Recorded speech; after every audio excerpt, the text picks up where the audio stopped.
Tonight on the program, we take a look back at the major flood disasters in Thai history. A startup business that addresses environmental challenges. An exclusive interview with the Malaysian ambassador to Thailand. And a cat kingdom for cat lovers.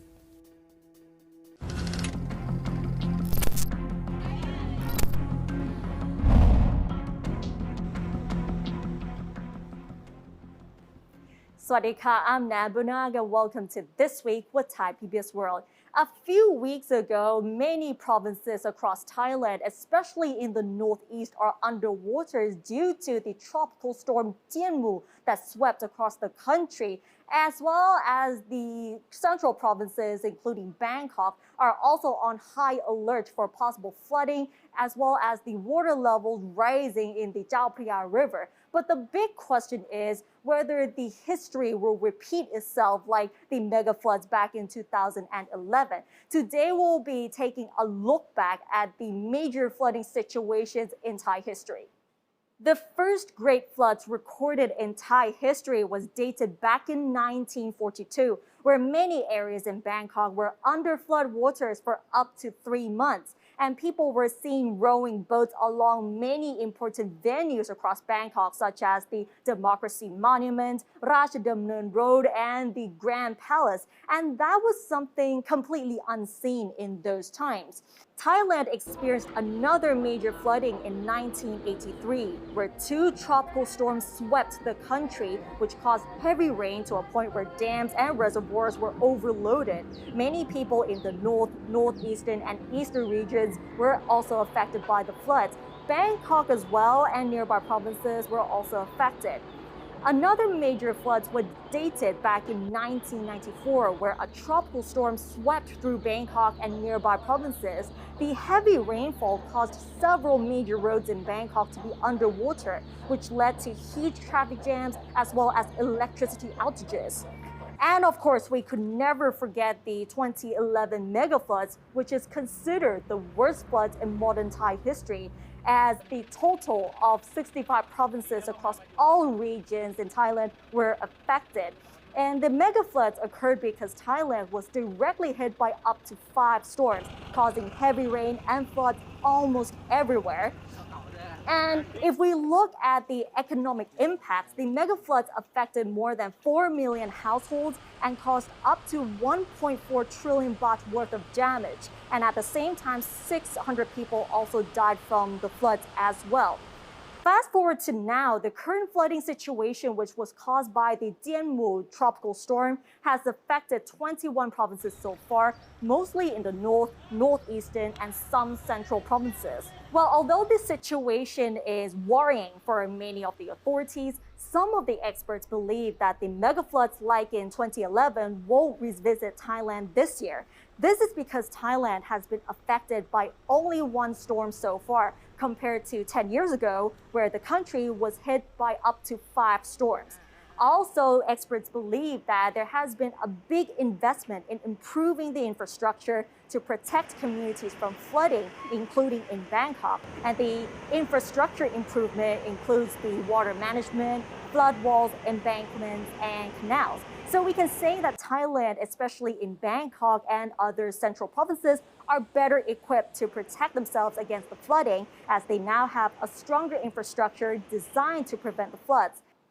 However, just because the infrastructure is already there doesn't necessarily mean that we're fully protected from the mega floods, because to be really honest, anything can happen.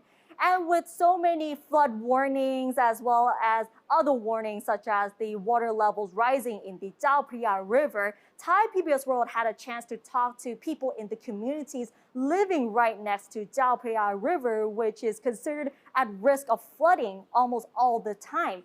And the big question is, with the flooding situation, is it because of climate change or is it because of the bad water management? Let's find out more in this report. Behind me is the Chao Phraya River. Locals say that during the rainy season, water levels rise up so high that it floods their homes. Many sleep in fear of what might come with the water. So is it due to climate change or is it really just bad water management? มากกว่า50-50ที่ทั้งโลกร้อนแล้วก็เรื่องการจัดการน้ำดีกว่ามันอยู่ที่คนควบคุมถ้าเขื่อนมั่นคงปลอดภัยแข็งแรงน้ำก็ไม่ท่วมอากาศมันร้อนทุกปีอยู่แล้วพี่เอาเป็นว่าผู้ดูแลเขาดูแลไงดีกว่าที่ก็ปล่อยมาน่ะมันเห็นบอกว่าเห็นจะปล่อยน้ำออกมาด้วยแล้วทีนี้ผมก็ไม่เข้าใจนะครับว่ามันเป็นยังไงมั่งคงจะมีส่วนที่ปล่อยน้ำมาแล้วน้ำมันก็ล้นขึ้นแต่ปีนี้เดือนนี้นะฮะมันตามที่ข่าวออกมาน่ะเขาปล่อยน้ำเขื่อนมาใช่ไหมมันก็เพิ่งขึ้นเมื่อวานกับวันนี้แหละที่ขึ้นหนักแต่วันนี้ไม่มั่นใจว่าจะขึ้นอีกเยอะไหมเพราะว่าจริงๆมันต้องขึ้นมากขึ้นทุกวันผมว่าน่าจะเป็นเรื่องการจัดการน้ำมากกว่านะครับถ้าเกิดในส่วนของพื้นที่มันมีระบบระบายน้ำที่ดีมันลงทะเลได้เร็วมันก็คงไม่มีระบบน้ำท่วมประเทศไทยมันระบบท่อมันไม่ได้มาตรฐานเหมือนกับที่อื่นอยู่แล้วนะครับเพราะว่าฝนตกนิดหน่อยก็ท่วมแล้วเห็นไหมครับ We also asked locals if any government officials have visited to check on the flooding or to explain how to deal with the oncoming water, which might flood their homes again in a few days. ทางรัฐไม่เห็นพูดอะไรเลยแต่จริงๆก็ถ้าเกิดได้รับความช่วยเหลือก็คงจะดีนะครับเพราะว่ามันก็ลำบากกันเนาะเวลาน้ำท่วมมาแต่ละทีทำอะไรก็ไม่สะดวกแต่ก็ถ้าเป็นไปได้ ผมว่ารัฐบาลน่าจะส่งคนมาดูบ้างอะไรเงี้ยอันนี้ไม่มีเลยบางจุดก็เริ่มจะเข้ามาดูเรื่องเกี่ยวกับการระบายน้ำบ้างละเพราะว่ามันรู้สึกว่าประธานชุมชนประกาศเสียงตามสายอยู่ว่าจะมีเจ้าหน้าที่เข้ามาดูเรื่องของจุดที่เป็นท่อระบายน้ำจุดหลักอยู่อะค่ะตอนนี้ก็เริ่มเห็นมีเจ้าหน้าที่เข้ามาบ้างแล้ว After the major flood in 2011, the Thai government spent more than 100 billion baht to improve the water management system, especially along the Chao Phraya River basin, both with higher levels of seawater caused by climate change and poor water management, causing floods in many provinces in Thailand. Maybe it's time to explore different methods to avoid this disaster that sweeps away the people's safety, homes, and even lives. Stephanie Adair for Thai PBS World. And with the current flooding situation that is worrying many Thais right now, the big question is whether the history will repeat itself like what happened back in 2011. And recently, Kun Lim Naksopoplau had a chance to talk to the flood experts on this issue, as well as the possible solutions to prevent the floods like 2011. So what did he say on this topic?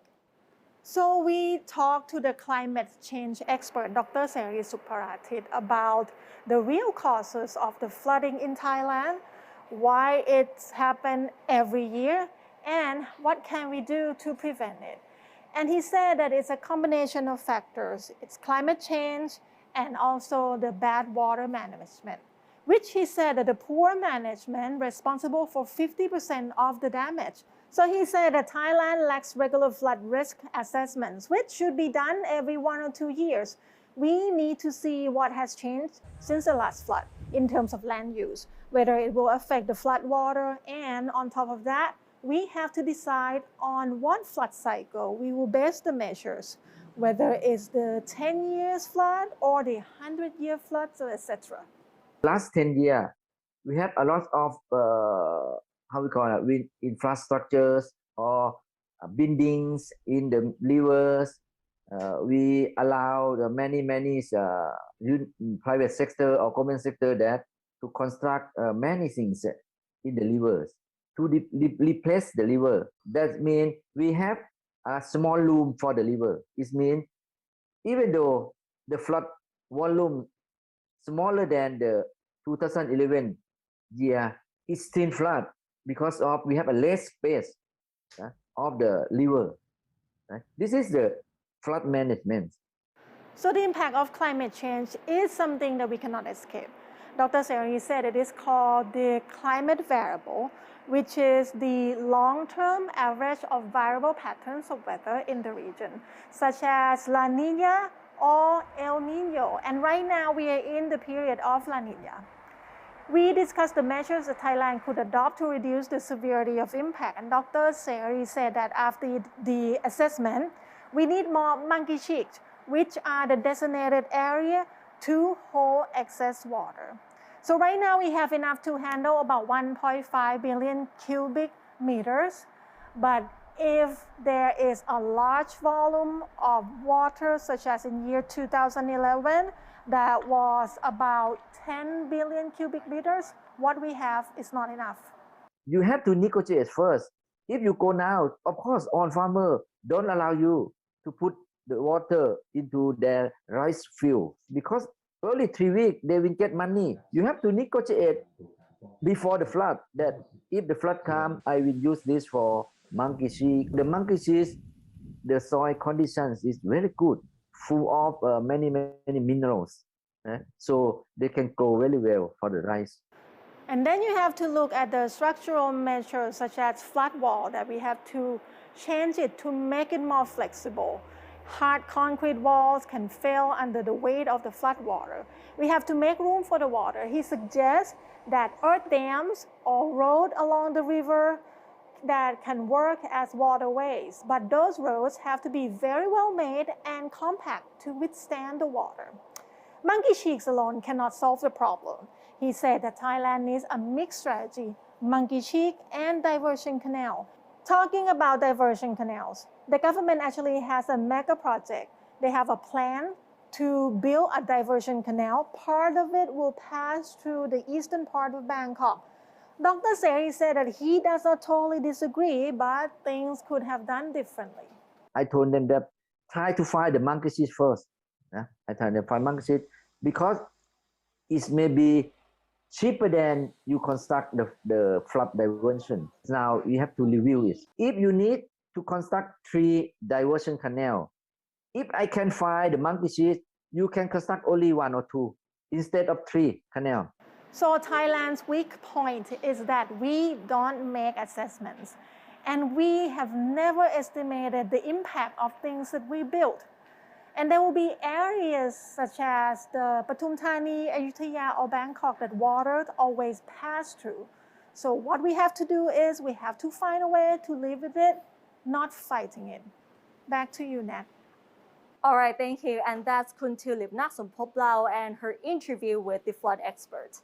As this week we're focusing on the flooding situation and the climate change, today we're going to introduce you to this startup business who's trying to address the environmental challenges as well as giving you some advice on how to survive during the COVID-19 pandemic. Let's find out more in this special episode in the Startup series.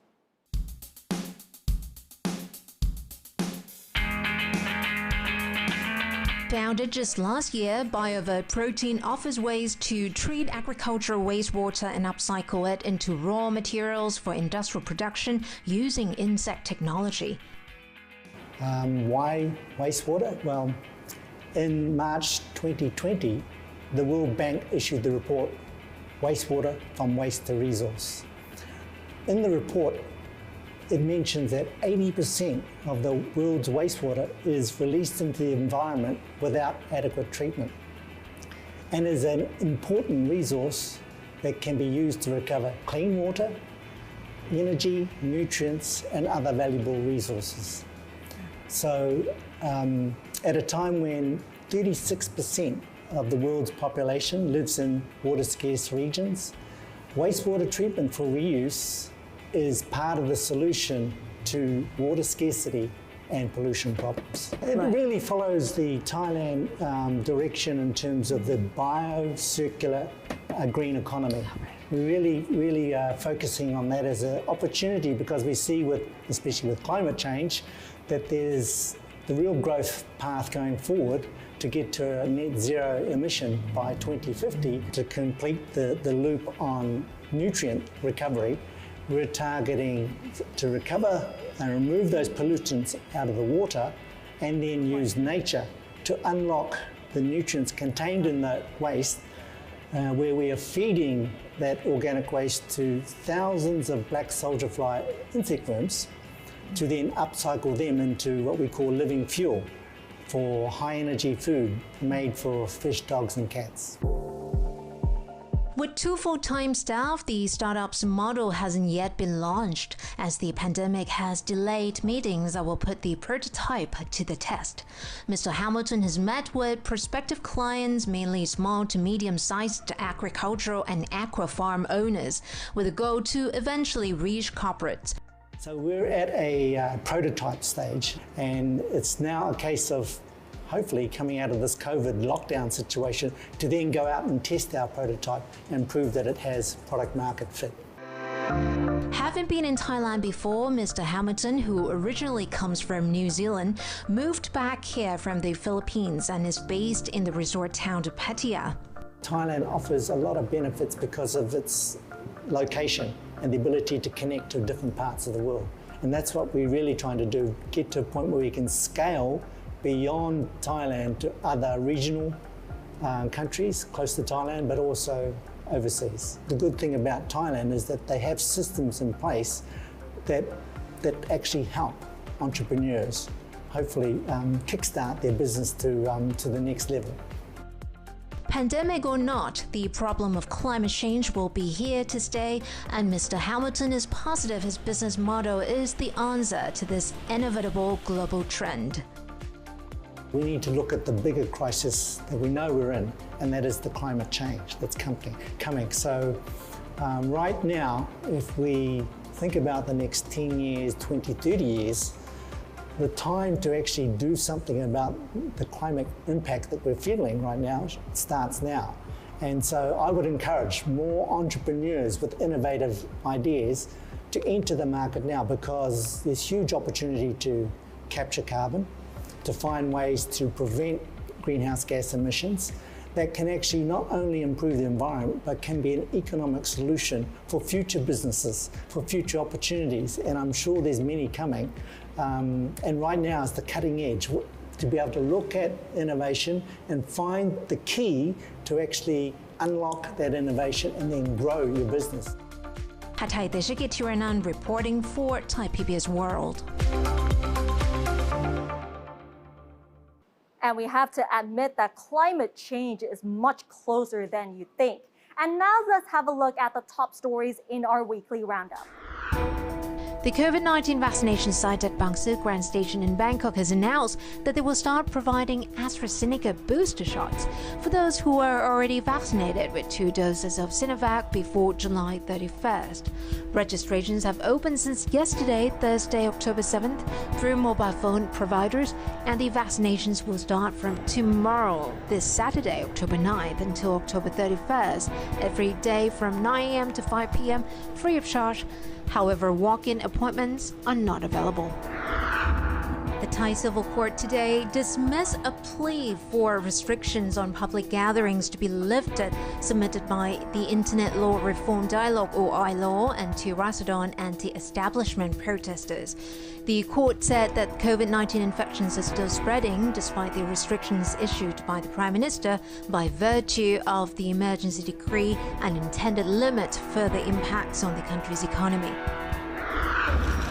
The commemoration of the 45th anniversary of the October 6th student massacre took place at Thammasat University on Wednesday, with many political activists, former student activists who took part in the 1976 protests, families of the deceased victims, academics, and students taking part amid heavy police presence. And now it's time for our weekly columns with all of our exclusive interviews as well as inside stories. We'll begin with the ambassador, where Kun Hatay Deshikitiranan had a chance to talk to the Malaysian ambassador to Thailand about his life here during the pandemic, as well as Malaysia's bilateral cooperations with Thailand in terms of trade and anti-trafficking efforts.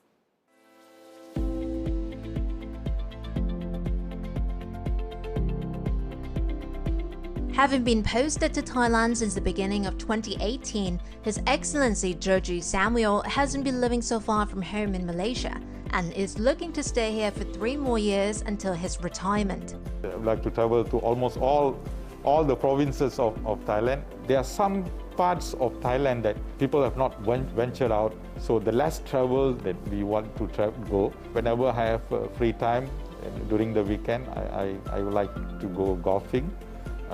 As you know, Thailand is golfing paradise. Malaysians is one of the largest contributor in terms of the golfing industry. I love Thailand. I love the Thai people. They are wonderful people, to work with. So this is one of the, I think, I would say one of the best postings that I have in my career. Thailand and Malaysia share about 600 kilometers of land border, which means that border security is one of the key areas of cooperation between the two neighbors. I'm happy to say that the cooperation between both the Thai and the Malaysian authorities, especially in terms of border security, have been very good. Of course, that's not to say that there aren't any smuggling of goods. They are still. But we have managed to reduce the number of smuggling activities going on in the border. I've been to the border areas myself, and sometimes it's very difficult to control and to monitor. I think with better technology, probably that could help in terms of deterring illegal activities. Other areas of bilateral cooperation also revolve around the border, particularly border trade. We give great importance to our relationship with Thailand. Being a neighboring country, and Thailand is one of our largest trading partner. It's our third largest in terms of trading partner in ASEAN. And 60% of our total trade with Thailand is across the border. We had few meetings with the Thai side, and we managed to open the borders just for trade, looking at developing the border areas. There are a lot of opportunities there. We have many Malaysian investments in southern Thailand, and we would like to see more investments there. As Thailand's neighbour, whose population in the north share common roots with Thai people in the deep south, a region plagued by insurgency that has seen over 7,000 people killed since 2004, Malaysia plays a unique role as a mediator and facilitator for a peace dialogue. What we would like to see at the end of it is peace and stability in that region. Our main aim is that for people of Thailand to be in a peaceful environment, in a very stable country, because whatever happens, anything that happens in Thailand, it would definitely affect the neighbors, and we do not want to see violence being spread in this region. We would like to see peaceful coexistence between the communities in southern Thailand, not only in southern Thailand, but also the whole of Thailand. Wishing to draw more of the not only investors but also visitors to Malaysia, His Excellency highlighted another quality of his country is multiculturalism. Malaysia is a multi-ethnic, multi-religious country. That is the tagline we use, Malaysia truly Asia. So if you want to experience the various cultures, you don't have to go to China, you don't have to go to India. The various cultures are there. Hatay Deshakitiranan reporting for Thai PBS World.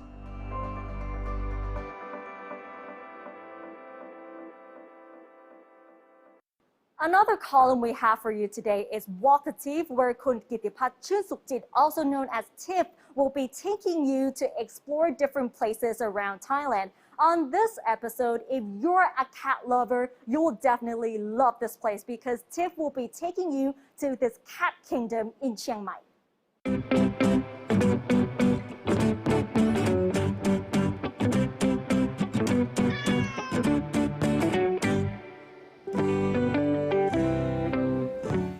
When you're a cat lover, you might have 1, 2, or 3 pet cats.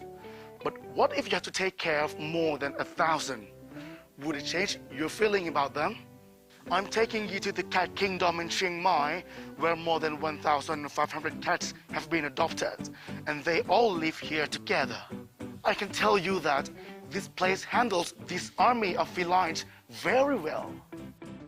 Starting with the founding of the elephant sanctuary, Lek has never thought that we would have a cat kingdom with most of the inhabitants being street cats. จริงๆแล้วไม่เคยคิดเคยฝันไม่เคยตั้งใจว่าจะมากลายเป็นบ้านแมวอย่างนี้นะก็คือปกติเป็นคนรักสัตว์แล้วก็สิ่งสัตว์แรกที่เกิดมาในชีวิตแล้วสัมผัสเลยตอนเด็กๆที่เลี้ยงที่บ้านก็คือแมวเป็นคนรักแมวมาแต่กำเนิดแต่ด้วยการทุกครั้งนะคะที่เราไปเดินทางไปตามที่ต่างๆเราเกิดเห็นเรื่องราวของแมวแล้วก็บางทีเห็นแมวโดนรถชนข้างถนนแล้วก็ไม่มีใครมันเริ่มจากการจับเอาแมวที่เจ็บป่วยอย่างหนักแล้วก็แมวที่เจ้าของไม่ดูแลก็จะเอาแมวไปโรงพยาบาลทีแรกก็ก่อนโควิดเรามีแมวประมาณอยู่700ตัวใช่ไหมคะหลังจากนั้นมาตอนนี้เรามีแมวเกือบ 1,500 ตัวนะเพราะว่าสถานการณ์มันพาไปแมวนี่นะคะมาจากทุกที่ส่วนใหญ่จะเป็นแมวคือจะมีทั้งแมวจรจัดไอ้ที่หนักก็คือเป็นแมวถูกทอดทิ้งในช่วงโควิดเนี่ยเกือบครึ่งของแมวที่นี่นะคะมาจากโควิดคือเจ้าของไม่สามารถมีภาระเลี้ยงดูแล้วก็ที่ไปช่วยอีกตามฟาร์มต่างๆนะครับฟาร์มเลี้ยงแล้วก็ไม่สามารถเลี้ยงดูได้แล้วก็เป็นแมวคาเฟ่นั่นก็คือพอเปิดคาเฟ่แล้วเศรษฐกิจไม่ดีก็เลี้ยงไม่ไหว Though the number of cats here is increasing during COVID-19, their income is going in the opposite direction. When there were still some visitors, many came with cat food, but when they can't open, things get very difficult. Sang Duan began to ask for some help. ช่วงนี้ค่ะเป็นช่วงที่เราร้องขอก็มีคนใจบุญนะคะเขาส่งอาหารเข้ามาให้มีบริษัทที่เขาทำเรื่องอาหารแมวเขาก็ส่งมาให้ก็พออยู่ได้ในช่วงนี้แล้วช่วงนั้นเนี่ยนอกจากคนบริจาคเราไม่มีอะไรเลยใช่ไหมครับเราก็มีการในส่วนของพวกเรานะคะเราขายของออนไลน์ด้วยก็ขอคนรักสัตว์นะคะช่วยกันสนับสนุนของออนไลน์เราขายทุกพวกกาแฟที่เราผลิตนะคะว่ากาแฟนี้เอามาช่วยเหลือสัตว์นะ With only 3 veterinarians taking care of over 1,500 cats, many of them are sick. A lot of medicines have been used. That's when Sang Duan began to think there must be something she can do to reduce the amount of medicine needed. เราจะมีคลินิกบำบัดซึ่งเราจะใช้การรักษาสมุนไพรด้วยแล้วก็ปล่อยให้เขาอยู่ในพื้นที่โล่งอย่างนี้แล้วก็ปลูกหญ้าให้เขาปลูกอะไรให้เขาเพื่อเขาจะได้กินแล้วก็กระโดดโลดเต้นไปมาแล้วจะมีหมอดูแลตลอดแล้วเราไม่เชื่อในวิธีการขังกรงเพราะว่าการขังกรงเนี่ยแมวมันจะเครียดแล้วมันก็จะทำให้สุขภาพทรุดลงดังนั้นในเรื่องของการดูแลนะเราจะทุ่มทุนในเรื่องของเรื่องสวัสดิภาพของแมวเป็นหลักค่ะ If you want to come visit and play with this army of felines, walk-in visits are not available today due to disease control measures. You can, however, reserve a time slot by calling 053-272-855 with a limit of 50 persons per day. For the cat's health, please do not bring any food to feed them, but you can donate cat food to the administrator, and of course, please keep your mask on. Gitipachen Sukjit reporting for Thai PBS World.